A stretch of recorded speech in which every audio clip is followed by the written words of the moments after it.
Across the border, a former military officer and policeman who are suspected of leading a group of rebels were killed on Wednesday in a shootout with security forces east of Burundi's capital, Bujumbura. The deaths are the latest in a wave of violence gripping the country and a further sign of the armed rebellion against the government of President Pierre Nkurunziza. In the meantime, the UN in a memo has warned that sending United Nations peacekeepers to Burundi if violence worsens would be a last resort, because the world body was not equipped to deal with an intense ethnic conflict. ATN's Betty Okari has more details. Army Captain Idi Omar Bahenda Saidi and Police Brigadier Jean-Claude Niongabo were killed in the Muramvya province of Burundi, about 50 kilometers east of Bujumbura. Police spokesman Pierre Nkurukiye told Reuters that police had sought to arrest the men, but they had resisted, leading to a shootout. Weapons were also seized, including an assault rifle and explosive, the spokesman said. Opposition sources said they believe Saidi was a member of Forebu, a rebel group which was launched in December and led by another former senior army officer, Edward Nshimiyimana. Opponents of Nkurunziza accused him of violating the constitution and a peace deal that ended the 12-year civil war in 2005 by seeking a third mandate. Loyalists cite a court ruling that said he could run. Nkurunziza announced his bid for re-election in April and won a disputed vote in July after much of the opposition boycotted the polls. Western powers and regional states fear that an escalation in violence could turn a crisis that has so far largely followed political allegiances into a renewed ethnic conflict. Elsewhere in the memo to the UN Security Council, peacekeeping chief Have Ledsos said the UN was limited in its ability to combat significant violence in the event no countries stepped up to protect civilians and there was no political process underway. Diplomats said in November that the United Nations was considering various deployments of international troops to Burundi as part of its contingency plan. Ledsos' memo formally outlines those options. The Security Council would need to authorize any deployment of UN peacekeepers. In the memo, Ledsos says current planning considers that any United Nations uniformed deployment would be a measure of last resort, where political dialogue and preventative deployments have failed to avert widespread conflict and where no fast responder nation or coalition of the willing has stepped forward. Violence has worsened since President Pierre Nkurunziza decided to run for a third term, a move opponents said was illegal, and won a disputed election in July. At least 400 people have been killed and 200,000 fled. The East African Legislative Assembly is holding a 4-day public hearing workshop on Burundi in the latest attempt by the regional body to avert a possible full-blown genocide in Burundi. The forum was convened following a petition presented at the Assembly by the Pan-African Lawyers Union demanding for more action from the member states on the Burundi crisis. Peace talks between the government and the opposition aimed at ending the political impasse has however stalled. Betty Okari, KTN News. In a matter of hours, Uganda will be conducting its first presidential debate ever as the country prepares for the February 18th elections. Even though the organizers say that all the presidential candidates have confirmed attendance, all signs show that the incumbent President Yoweri Museveni might not turn up for the debate. KTN's Solomon Serwanja now brings us up to speed with the latest on the preparations from the capital, Kampala. Kampala Serena Conference Center will be the venue for the much-awaited presidential debate, the first of its kind in Uganda.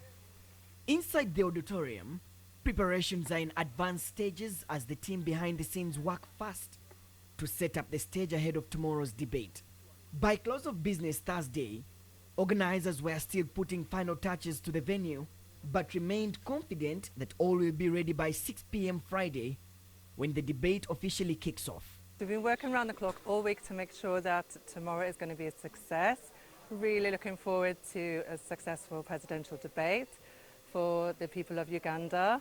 Please stay tuned because it's going to be a really good show. While the preparations may be going on, there is uncertainty on the attendance of the different candidates. NRM's Yoweri Kaguta Museveni earlier in the week revealed that he will be quite busy on the campaign trail to attend the debate. Even though Forum for Democratic Change presidential candidate Dr. Kizza Besigye had earlier on cancelled their attendance, Due to the uncertainty over President Museveni's participation, he has had a change of heart and confirmed attendance. According to the Interreligious Council of Uganda, who also double as the organizers, issues of governance and service delivery will be debated. Friday is the economy, it's governance, rule of law, social services, education, medical infrastructure, and things like that. We will concentrate on those. The debate, which will be hosted by KTN's Nancy Kachungira and BBC's Alan Kasuja, comes after all the presidential candidates released their manifestos. It shall be aired simultaneously on televisions, radio stations, and online. If President Museveni appears in person, it will be the first time that all the presidential candidates will have shared a podium that will arguably be the most watched political duel in Uganda's recent history. What is for sure, though, is that those who have confirmed must be crossing the T's and dotting the I's to convince the more than 5 million Ugandans who will be watching to vote them in the February 18th elections. It's less than 24 hours to the much-awaited presidential debate, and all the 8 candidates are expected to be here tomorrow. Now, even though the organizers did confirm that all the 8 will be available, the presence of Yoweri Kaguta Museveni, who is also the incumbent, still remains doubted, and that could have a bearing on the debate. Solomon Serwanja, KTN News, Kampala, Uganda.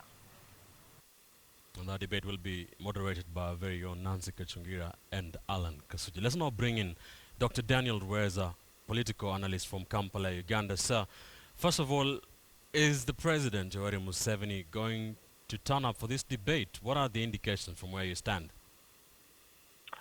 Good evening. I think it is a bit difficult for us to tell whether or not President Museveni will attend. All the indications from his campaign team seem to suggest that he may not show up. However, there have been indications that because of the way this debate is garnering more and more pressure, and there's a lot of debate on social media, we may be surprised and the president will turn up. The organizers say that he did not communicate officially to them saying that he is not going to come. So maybe it is a security gimmick, we don't know. He may not come. Unfortunately, I cannot confirm surely whether or not that will happen. If Museveni doesn't show up for the debate, what impact is that likely to have on the debate? Of course, the debate will lose the flair that it is supposed to have. However, I think that should not discourage us as Ugandans. If he comes, well and good. If he does not, let the people listen to the rest of the contenders for this highest office of the land. We know that his presence will certainly give it a lot of pomp, a lot of air. I mean, all the other candidates will then be given an opportunity to really test their points and their reasons for standing against him. And in his absence, they will miss out on that vital thing. However, my view really is that with or without him, this is about Uganda. It's not about one individual. Let us proceed and have this presidential debate. What are some of the key election issues that are likely to interest Ugandans in this presidential debate? I think one of the most important things that will come out clearly is going to be corruption. The other one is going to be poverty. Like the organizer, the chairman has said, Justice Ogola retired. It will be about social services. It will be about the political space, education, health issues, and also transition. How are we going to transit from President Museveni to the other presidents? I think that to another president, I think that will be a key issue. Issues about the political space. How good is the political space? I think that will be another issue that will be discussed. Many people want to know how do the leaders intend to better the economy of the nation? How do they intend to better their social services, access to specific goods and services like education and things like that. So just watching the campaign trail in Uganda, one gets the view that incumbent President Yoweri Museveni is a big front runner in this election. Will the presidential debate have any impact or any influence on the voters' minds, or are Ugandans' minds already made up? I think it is very difficult to say whether or not this will change what people will decide and how people will decide to vote. First of all, those who watch television are really a small part of the voting public. Maybe you'll talk about those who will be listening in to the radios and maybe the live streams on the internet, but that is still a small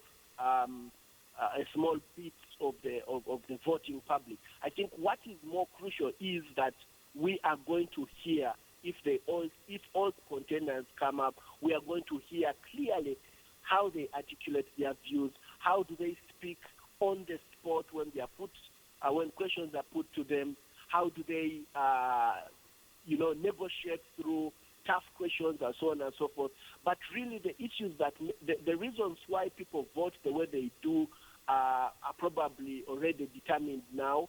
A lot happens before the election.